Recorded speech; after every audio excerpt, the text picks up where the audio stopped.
ಶ್ರೀ ಗುರು ರಾಘವೇಂದ್ರ ಸ್ವಾಮಿ ಜ್ಯೋತಿಷ್ಯ. ಮಂತ್ರಾಲಯದಲ್ಲಿ ತಮ್ಮ ತಪೋಶಕ್ತಿಯಿಂದ ವಾಕ್ಯ ಸಿದ್ಧಿ ಮಂತ್ರಸಿದ್ಧಿ ಪಡೆದಿರುವ ಪಂಡಿತ್ ಶ್ರೀ ಅಪ್ಪಟಾಚಾರ್ಯರು ತಾಂತ್ರಿಕ ಜ್ಯೋತಿಷ್ಯರು. ಶ್ರೀ ಸಾಯಿಬಾಬಾ ಹಾಗೂ ರಾಘವೇಂದ್ರ ಸ್ವಾಮಿಯ ಆರಾಧಕರು. ನಿಮ್ಮ ಸಮಸ್ಯೆಗಳ ಪರಿಹಾರಕ್ಕೆ ಇಲ್ಲಿದೆ ದಿವ್ಯ ಮಾರ್ಗ.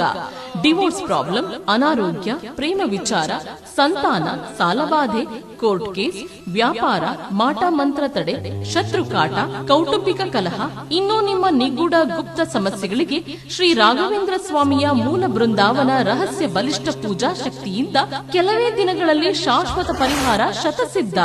ವಿಶೇಷ ಸೂಚನೆ: ಅಲ್ಲಿ ಇಲ್ಲಿ ಕೇಳಿ ಎಲ್ಲೂ ಪರಿಹಾರವಾಗದ ನಿಮ್ಮ ಸರ್ವ ಸಮಸ್ಯೆಗಳಿಗೆ ಇಲ್ಲಿದೆ ದಿವ್ಯ ಮಾರ್ಗ. ನಂಬಿಕೆಟ್ಟವರಿಲ್ಲವೋ ಈ ರಾಯರ. ನೀವು ಬಯಸುವ ನೆಮ್ಮದಿಯ ಜೀವನಕ್ಕಾಗಿ ಒಮ್ಮೆ ಸಂಪರ್ಕಿಸಿ. ಶ್ರೀ ಗುರು ರಾಘವೇಂದ್ರ ಸ್ವಾಮಿ ಜ್ಯೋತಿಷ್ಯ, ಪಂಡಿತ್ ಶ್ರೀ ಅಪ್ಪಟಾಚಾರ್ಯರು. ಫೋನಿನ ಮೂಲಕ ಪರಿಹಾರ. ಮೊಬೈಲ್ ಸಂಖ್ಯೆ 9081111181. ಓಂ ಶ್ರೀ ಗುರುಭ್ಯೋ ನಮಃ. ಎಲ್ರಿಗೂ ನಮಸ್ಕಾರ. ನಿಮ್ಮ ಪ್ರೀತಿಯ ಶ್ರೀ ರಾಘವೇಂದ್ರ ಕಾರುಣ್ಯ ಚಾನಲ್ಗೆ ಎಲ್ರಿಗೂ ಕೂಡ ಸ್ವಾಗತ. ಇವತ್ತಿನ ವಿಡಿಯೋದಲ್ಲಿ ಆಷಾಢ ಮಾಸದ ಮೊದಲನೇ ಗುರುವಾರ 16ನೇ ತಾರೀಕು ನಿಮ್ಮ ಪೂಜೆ ಪುನಸ್ಕಾರ ಯಾವ ರೀತಿ ಇರಬೇಕು ಗುರುಗಳ ಅನುಗ್ರಹಕ್ಕಾಗಿ ಅಂಥೇಳಿ ಸಂಪೂರ್ಣ ಮಾಹಿತಿಯನ್ನು ಕೊಡ್ತೀನಿ. ಯಾವಾಗ ನೋಡಿ ಆಷಾಢ ಮಾಸ ಬರುತ್ತಲ್ವ ವರ್ಷ ಅಷ್ಟೇನೂ ಶುಭವಾಗಿ ಇರೋದಿಲ್ಲ ಆಷಾಢ ಮಾಸದ ಗುರುವಾರಗಳು. ಆಗ ರಾಯರ ವ್ರತವನ್ನು ನಾವು ಹೋದ ವರ್ಷ ಎಲ್ಲ ಯಾರೂ ಕೂಡ ರಾಯರ ವ್ರತವನ್ನು ಪ್ರಾರಂಭ ಮಾಡ್ಕೋಬೇಡಿ ಅಂತಲೇ ಹೇಳಿದ್ದೆ. ಹೋದ ವರ್ಷದ ಆಷಾಢ ಅಷ್ಟು ಶುಭವಾಗಿ ಇರಲಿಲ್ಲ. ಆದರೆ ಈ ಬಾರಿಯ ಆಷಾಢ ಮಾಸ ತುಂಬ ಶುಭವಾಗಿ ಬಂದಿದೆ. ಆಷಾಢ ಮಾಸದ ಗುರುವಾರಗಳು ಕೂಡ ಚೆನ್ನಾಗಿದೆ. ಹಾಗಾಗಿ ನೀವು ಯಾರಾದರೂ ರಾಯರ ವ್ರತವನ್ನು ಪ್ರಾರಂಭ ಮಾಡ್ಕೋಬೇಕು ಅಂತ ಏನಾದರೂ ಮನಸ್ಸಿನಲ್ಲಿ ಅಂದ್ಕೊಂಡಿದ್ರೆ ಈ ಗುರುವಾರ ಪ್ರಾರಂಭ ಮಾಡ್ಕೋಬಹುದು. ತುಂಬ ಚೆನ್ನಾಗಿ ಬಂದಿದೆ ಈ ಗುರುವಾರ. ಇನ್ನು ನಿಮ್ಮ ರಾಯರ ಪೂಜೆಗೆ ಶುಭ ಸಮಯ ಅಂತ ಹೇಳಿ ನೋಡುವಂತಹದ್ದಾದರೆ 5 ಗಂಟೆ 18 ನಿಮಿಷದಿಂದ 6 ಗಂಟೆ 25 ನಿಮಿಷದ ತನಕ ಶುಭ ಇದೆ.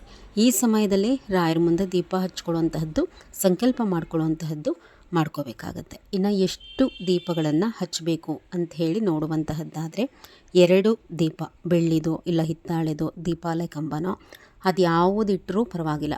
ಅದರ ಜೊತೆಯಲ್ಲಿ 5 ಮಣ್ಣಿನ ದೀಪಗಳ ಆರಾಧನೆಯನ್ನು ಮಾಡಬೇಕು. ಒಟ್ಟಾರೆಯಾಗಿ 7 ದೀಪಗಳಾಗುತ್ತೆ. ಅದರಲ್ಲಿ 2 ಬೆಳ್ಳಿದೇನು ಇಟ್ಕೊತೀರ ದೀಪ ಇಲ್ಲ ಹಿತ್ತಾಳೆದೇನು ಇಟ್ಕೊತೀರಲ್ವ ಅದಕ್ಕೆ ತುಪ್ಪ ಹಾಕ್ಕೊಳ್ಳಿ. 5 ಮಣ್ಣಿನ ದೀಪಾರಾಧನೆ ಮಾಡ್ತೀರಲ್ವ ಅದಕ್ಕೆ ನೀವು ತುಪ್ಪ ಹಾಕ್ಕೊಂಡು ನಡೆಯುತ್ತೆ. ಇಲ್ಲ ಅಂತಂದರೆ 5 ತರಹದ ಮಿಕ್ಸ್ ಎಣ್ಣೆ ಹಾಕ್ಕೊಂಡು ನಡೆಯುತ್ತೆ. ಇಲ್ಲ ಕೊಬ್ಬರಿ ಎಣ್ಣೆ ಹಾಕ್ಕೊಂಡು ನಡೆಯುತ್ತೆ. 5 ಮಣ್ಣಿನ ದೀಪಗಳಿಗೆ ಕೊಬ್ಬರಿ ಎಣ್ಣೆ ಇಲ್ಲ 5 ತರಹದ್ದು ಎಣ್ಣೆ ಹಾಕಿ ಸ್ವಲ್ಪ ಹೆಚ್ಚಾಗಿ ಎಣ್ಣೆ ಹಾಕಿ ಈ ವಾರ ಉರಿಲಿ. ಇನ್ನು ಪೂಜಾ ವಿಧಾನ ಅಂತ ಹೇಳಿ ಬಂದಾಗ ಮೊದಲನೇದಾಗಿ ಶ್ರೀಹರಿಯ ಪೂಜೆಯನ್ನು ಮಾಡೇ ನೀವು ಗುರುವಾರ ಕೂಡ ರಾಯರ ಪೂಜೆ ಮಾಡಬೇಕು. ಅದೇ ವಿಧಿವಿಧಾನ. ಆಗಲೇ ನಿಮ್ಮ ಪೂಜೆಯ ಸಂಕಲ್ಪಗಳು ಬೇಗ ಈಡೇರುವಂತಹದ್ದು. ಯಾರೂ ಕೂಡ ಶ್ರೀಹರಿಯ ಪೂಜೆಯನ್ನು ಕಡೆಗಾಣಿಸಬೇಡಿ. ರಾಯರು ನಿಮಗೆ ಹೆಚ್ಚಿನ ಅನುಗ್ರಹ ಮಾಡಬೇಕು ಅಂದರೆ ಇದನ್ನು ಕೂಡ ಮನಸ್ಸಿನಲ್ಲಿಟ್ಕೊಳ್ಳಿ.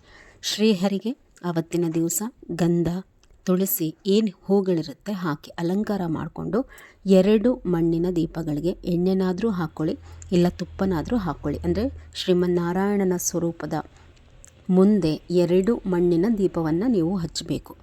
ಆ ದೀಪಗಳಿಗೆ ಶಕ್ತಿ ಇತ್ತು ಅಂದರೆ ತುಪ್ಪ ಹಾಕ್ಕೊಳ್ಳಿ, ಇಲ್ಲ ಅಂತಂದರೆ ಏನು ಎಣ್ಣೆ ಹಾಕ್ಕೊಂಡು ಹಚ್ಕೊಂಡ್ರೂ ಕೂಡ ನಡೆಯುತ್ತೆ.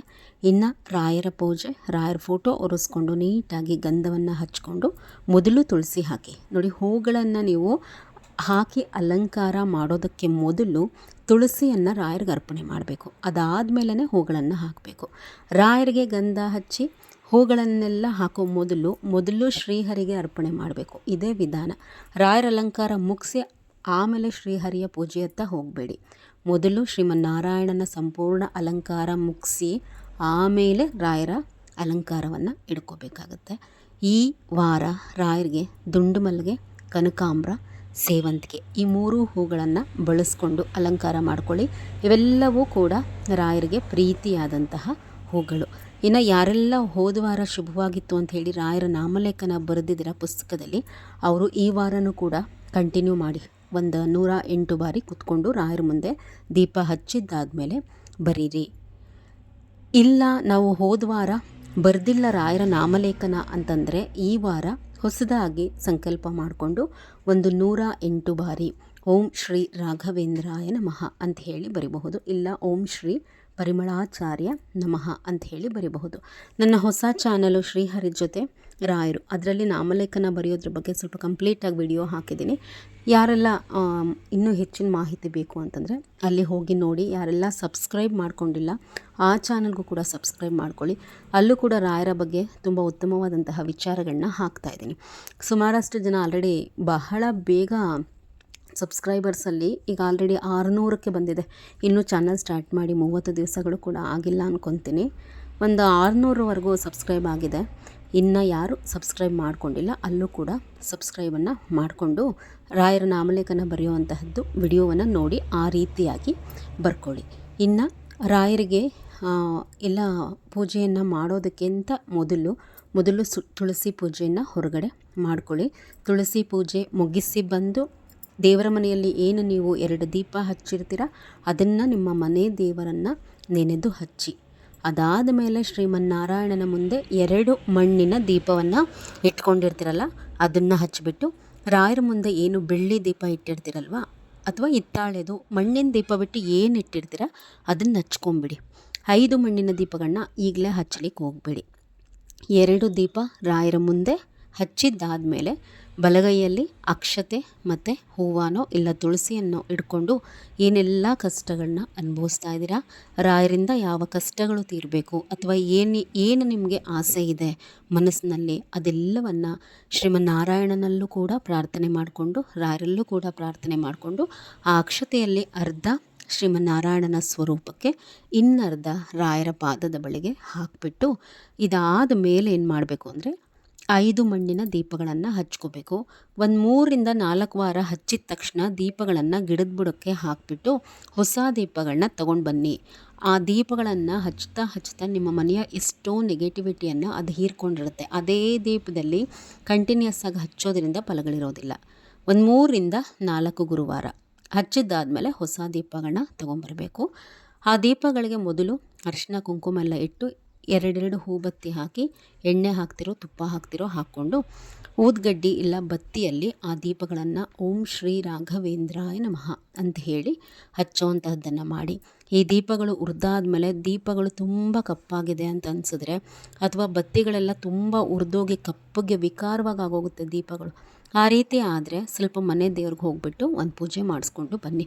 ರಾಯರು ನಿಮಗೆ ಅದರಲ್ಲಿ ಏನಾದರೂ ಒಂದು ಸೂಚನೆ ಕೊಟ್ಟಿದ್ದಾರೆ, ಮನೆಯಲ್ಲಿ ಏನಾದರೂ ತೊಂದರೆಗಳಿರುತ್ತೆ ಅಂತ ಹೇಳಿ. ಏನೇ ನೋಡಿ ಅವಘಡಗಳಾದರೆ ತುಂಬ ಜನ ನನಗೆ ಇನ್ಸ್ಟಾಗ್ರಾಮಿಗೆ ಬಂದು ಮೆಸೇಜ್ ಮಾಡ್ತೀರಾ, ಈ ರೀತಿ ಏನೋ ರಾಯರ ಫೋಟೋ ಕೆಳಗಡೆ ಹಾಕಿರುವಂತಹ ಬಟ್ಟೆ ಸುಟ್ಟೋಯ್ತು ಅಥವಾ ಏನಾದರೂ ಹೀಗೆ ಅವಘಡಗಳು ಆದಾಗ ರಾಯರ ಫೋಟೋ ಹತ್ರ ಏನಾದರೂ ನಿಮಗೆ ಆ ರೀತಿ ಏನಾದರೂ ಬೆಂಕಿಯೆಲ್ಲ ಹತ್ಕೊಂಡು ಬಟ್ಟೆ ಸುಟ್ಟೋಗೋದು ತುಂಬ ಜನರ ಮನೆಗಳಲ್ಲಿ ಈ ರೀತಿ ಆಗಿದೆ.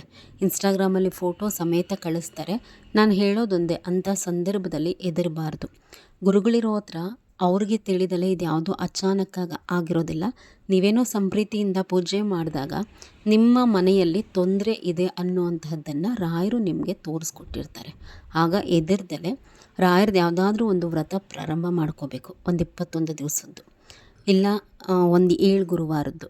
ಅದರ ಜೊತೆಯಲ್ಲಿ ಮನೆ ದೇವರಿಗೆ ಹೋಗ್ಬಿಟ್ಟು ಈ ರೀತಿ ಆಯಿತು, ಏನೇ ತೊಂದರೆ ಇದ್ದರೂ ನೀವು ಕೂಡ ನಿವಾರಣೆ ಮಾಡಿ ಅಂತ ಹೇಳಿ ಒಂದು ಪೂಜೆ ಮಾಡಿಸ್ಕೊಂಡು ಬನ್ನಿ. ರಾಯರು ನಿಮ್ಮನ್ನು ಹೆದರಿಸ್ಲಿಕ್ಕೆ ಈ ರೀತಿಯೆಲ್ಲ ಮಾಡಿರಲ್ಲ, ತೊಂದರೆ ಇದೆ ಅಂತ ಹೇಳಿ ನಿಮಗೆ ಸೂಚನೆಯನ್ನು ಕೊಟ್ಟಿರ್ತಾರೆ.